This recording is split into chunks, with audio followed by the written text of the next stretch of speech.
Yeah, I thought we played pretty well. In particular, these two sit next to me. It was a good weekend, and I think the Northern loss is really going to help us down the road. And that's where we want to get this program, where we can consistently compete with teams like that. They moved up to 7 in the rankings, and I think they might even be better than that. But that's where we want to get this program to. We want to be able to compete with those teams and compete for national championships, and so that particular match is going to keep us motivated for the rest of the fall. And also the losses to Lubbock and Dallas Baptist, just set losses, kind of just shows us that we just need to work on our consistency. That we were better teams, but we got to do it from 0 to 25 and not take breaks. So it was a really good learning lesson, and we walked away with a 3-1 record. So I'm pretty happy with it. And looking ahead to this tournament out of Drury, what kind of give us the brief scouting report out of the teams out there? Really good teams out there. Drury was in the top 25. They went to a really tough tournament, so they dropped out. Northwest Missouri moved in, and one of their wins was against Drury. Played them last year at Rockhurst and went 5, so they're going to be very good. Just started to watch video on both of those teams. Again, very solid all around. So they'll be really good tests. And Missouri Western's 4-0, and then Truman is the last one, and they're, I think, 2-2 at this point, and we don't play them until second day, so it's only Tuesday. You got to give me some time. Questions? Yeah, it seems like the schedule's pretty stacked before the RMAC season begins. Do you think that's going to help you guys in the long run? That's always been my philosophy. 1, strength of schedule helps you for the NCAA selection, and 2, we got to know where we are. If we go 8-0 before we play Regis the first time, we're going to have a self-inflated ego. So we need to know that we got to keep getting better in practice, that we're not at the peak yet, but it's within reach. Kerstin, your role is, Taylor was there for 4 years, Yep. and just steady. You come in, and what, first match, a little nervous, or just try to breathe?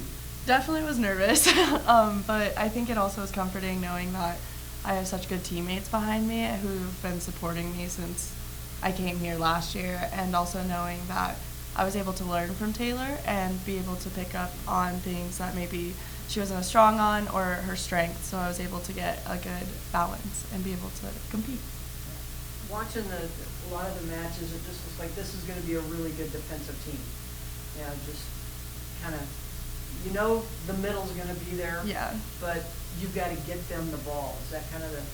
Yeah, I think our middles are definitely our strongest point on our team.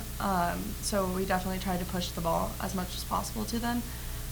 Defensively, I think that we really worked well together on scouting the other team and seeing where we should be primarily blocking. That way we can set up the opportunities to get kills. How much is your having 2 All-American middle blockers makes your job? Oh, it makes it so easy. I don't do anything. Just dive on the floor? Exactly. No, it's really... Either do I. Yeah, it's a big confidence boost, because if I get a good dig, I know that they're just going to get a good kill. Or even if I am off the net, I know they got it. But I mean, it also must put a little bit of pressure on you, just in order to set the middle, you almost have to give them perfect passes all the time. Do you kind of think about that? No, because I think we also have really strong setters and Era and Kasie have a really good connection, and Era can set the middle perfectly off the 10-foot line.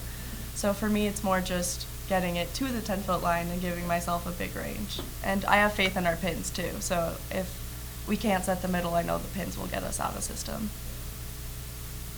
Kasie, Coach mentioned that you guys had some inconsistencies during this last tournament. Where do you think those inconsistencies came from?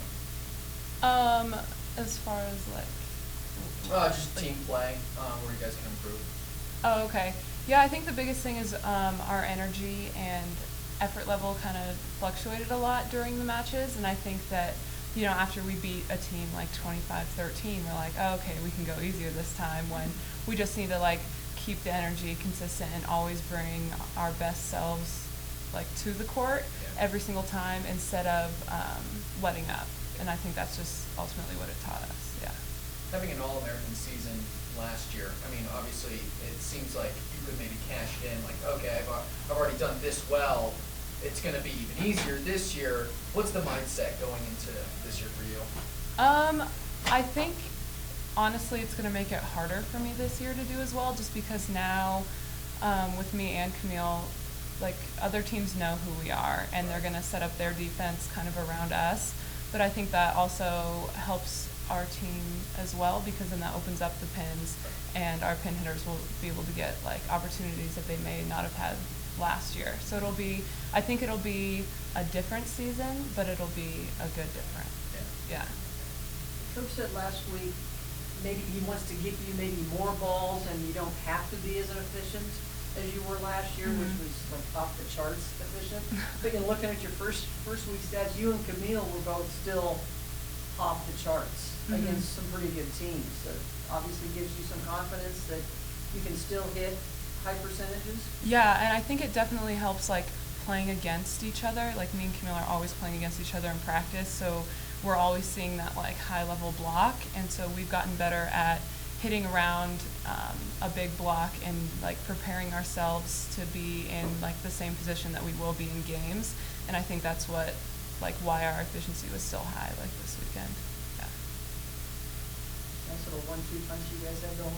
Yeah. Okay, I had 17. How many did you have? And they never hit that high efficient against each other in practice. They're just, because they just know each other so well. So they've got to be creative. So it's kind of fun. So what are you seeing from the whole team after the first week? Because usually that second week is when you really want to see some real growth. Yeah, I think yesterday, I mean, it was hard because they were so, I think, tired from 4 matches on a weekend. And this is a short week for us because we leave for Missouri tomorrow morning. So, you know, I think we know where the growth has to come, but it's going to be hard to do it in this week. But I think once the RMAC season starts, it's going to give us that time. We don't play at New Mexico Highlands until Friday, so I'll get some more practices in. And, you know, we don't have to make a lot of changes. You know, I think everybody's best was good enough last weekend. We just need to see that more often. And everybody's going to be a little bit more comfortable. She had jitters. I'm sure she had jitters first match out. And just getting into that match routine and getting more comfortable with who we are is going to, you know, it's just going to come out better this weekend. Well, and being comfortable with both your setters has to help you guys so much.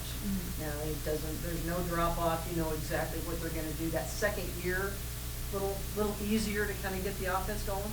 Yeah, I think it's definitely a lot easier because now we kind of know what worked last year and what is going to help even more this year.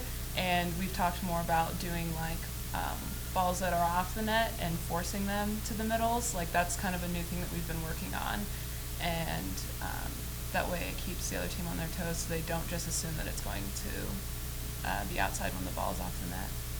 Yeah. I think at this point last year, Kasie was still hitting some on the right side too. It took us a couple weeks to make that adjustment. Yeah. So, Oh, yeah. She was, so, yeah, you were. so Natalie would hit it once in the middle, and Kasie would hit it once on the right. So we made that change quicker this year, or didn't even look at that actually. Just stick her in the middle and leave her there. Yeah. You got that giant, Right. you know, and the little freshman on the right side did a really nice job. Yeah, and I don't think she's come out of her shell yet either. I mean, the first time she was ever in our gym, I think she gave one of our outside hitters a bruise on her leg, and so she's got a live arm, and people just don't expect it out of a 5'5" kid, but she jumps and she's touching in the 9'6", 9'8" range. So it's kind of a surprise back there. And with our middles holding the outside hitter on the other side of the net, a lot of times they have a truck to drive their swings through, and so we expect her to be more and more efficient as she gets comfortable as well.